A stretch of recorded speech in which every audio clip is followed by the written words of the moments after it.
এটাই শেষ নয়, কেবল তো শুরু। সামনে আরও ভালো দিন আসবে।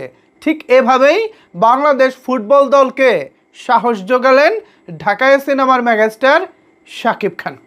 আজকে ঢাকার ন্যাশনাল স্টেডিয়ামে সিঙ্গাপুরের বিপক্ষে 2-1 গোলের ব্যবধানে হেরে গেছে বাংলাদেশ। বাংলাদেশ হেরে গেলেও সমর্থকদের মন জুগিয়েছে দল। বাংলাদেশ শেষের দিকে যেভাবে খেলেছে তাতে করে প্রত্যেকটা সমর্থকের মুখে হাসি ফুটেছে।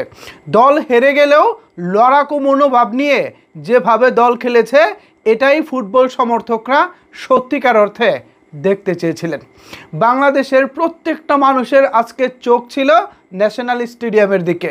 দুর্দান্ত শুরু করবে বাংলাদেশ, দারুণ একটি জয় ছিনিয়ে আনবে, সিঙ্গাপুরকে রুখে দিবে, এরকম প্রত্যাশা নিয়ে হাজার হাজার সমর্থক আজকে ন্যাশনাল স্টেডিয়ামে মাঠে বসে খেলা দেখেছেন। এছাড়া বাংলাদেশের বেশ কিছু জায়গায় বাংলাদেশের ফুটবল ফেডারেশনের উদ্যোগে ফ্যান জোন করে প্রজেক্টরের মাধ্যমে বিগ স্ক্রিনে খেলা দেখানো হয়েছে। প্রত্যেকটা জায়গায় ভরপুর দর্শক ছিল।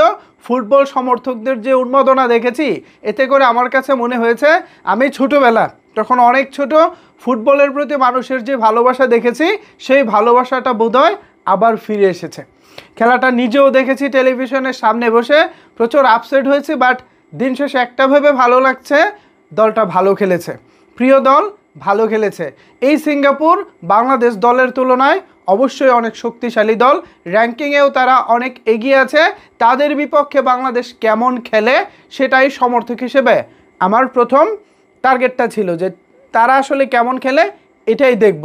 যদিও শুরুর দিকে প্রথম হাফ বাংলাদেশ একটু এলোমেলো খেলেছে, বাট দ্বিতীয় হাফে গিয়ে যেভাবে দুর্দান্তভাবে বাংলাদেশ কামব্যাক করেছে শেষের দিকে তো চোখ জুড়ানো খেলা উপহার দিছে বাংলাদেশ।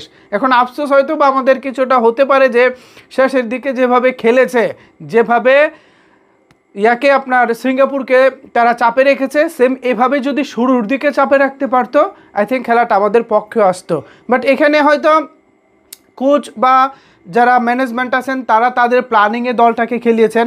নিশ্চয়ই এখান থেকেও একটা শিক্ষার আছে, আমরা শুরু থেকে অ্যাটাকিং খেলবো নাকি সেফ জোনে খেলবো, এখানেও আমাদের একটা শিক্ষার ব্যাপার আছে। সো আশা করি ফুটবল যারা ম্যানেজমেন্টে আছেন, ফেডারেশনে যারা আছেন, কোচ যারা আছেন, সবাই মিলে আগামী ম্যাচগুলোতে আরও ভালোভাবে দলকে ট্রেনিং করাবেন এবং আরও ভালো ভালো ম্যাচ আমরা দেখতে পাবো সেই প্রত্যাশা করি। তো ঢালিউড মেগাস্টার শাকিব খান যেভাবে বলেছেন এটাই শেষ নয়, কেবল তো শুরু। সামনে আরও সুদিন আসবে, আরও উজ্জ্বল দিন আসবে। আমরাও মেগাস্টার শাকিব খানের সুরে সুর মিলিয়ে বলতে চাই, ইয়েস, দিন তো মাত্র শুরু, সামনে আরও অনেক সময় বাকি আছে। আমরা চাই ভালো কিছু হোক। কি বলেন ভিউয়ার্স? এ বিষয়ে আপনাদের মতামত জানতে চাই। নিচের কমেন্টস বক্সটা আপনাদের জন্য ওপেন রইল। ধন্যবাদ সবাইকে এতক্ষণ আমার সাথে থাকার জন্য।